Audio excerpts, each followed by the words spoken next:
Hey, everybody.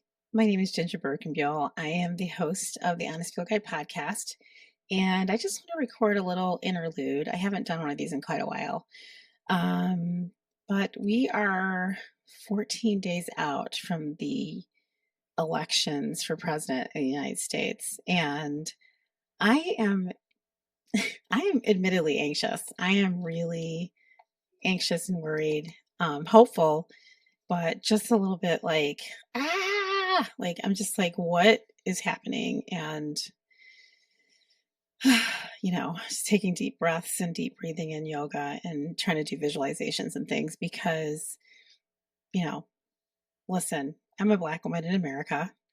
And I, when Vice President Harris announced that she was running for president, I was just like, oh my God, I have to somehow find a way to survive this process. And so far, so good. I'm, like I said, I'm feeling hopeful.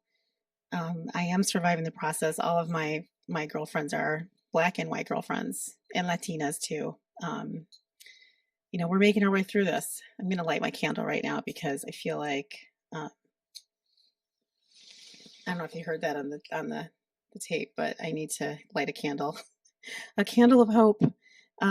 Anyway, but you know what's really great about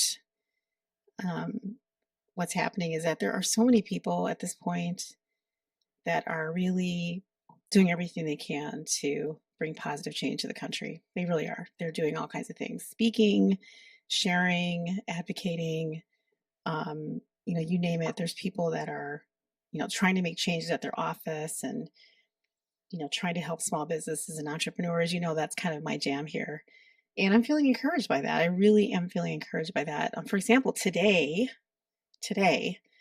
I had on Congressman Morgan McGarvey, and he is a congressman from Kentucky. He's the only Democratic congressman, by the way, in Kentucky. There are no other ones.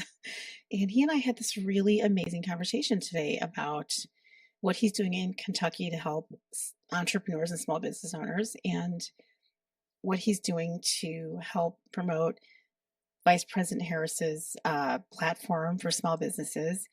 And, he's even on a subcommittee for in the government that's focused on small businesses, entrepreneurs, and innovation and things like that. And we had a really interesting, little debate about SBA loans, whether loans should be given or not, or if they're helpful or not. And, my side of the SBA conversation as it relates to small businesses and entrepreneurs is always like, look, I'm not trying to get a loan. I don't want a loan.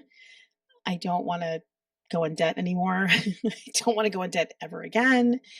And I'm really interested in getting contracts. And that's really, to me, the fastest way to wealth is for me to get contracts, whether it is in the private sector or the government sector. And he raised a really good point. He says, the United States government, with what we can do to help small businesses and entrepreneurs is to use the tools we have. And one of the strongest, most powerful tools the government has for SBA loans. And those loans have been proven to help small businesses grow and scale. It gives people the opportunity to buy equipment and to hire people. So there's a lot of benefits to having an SBA loan.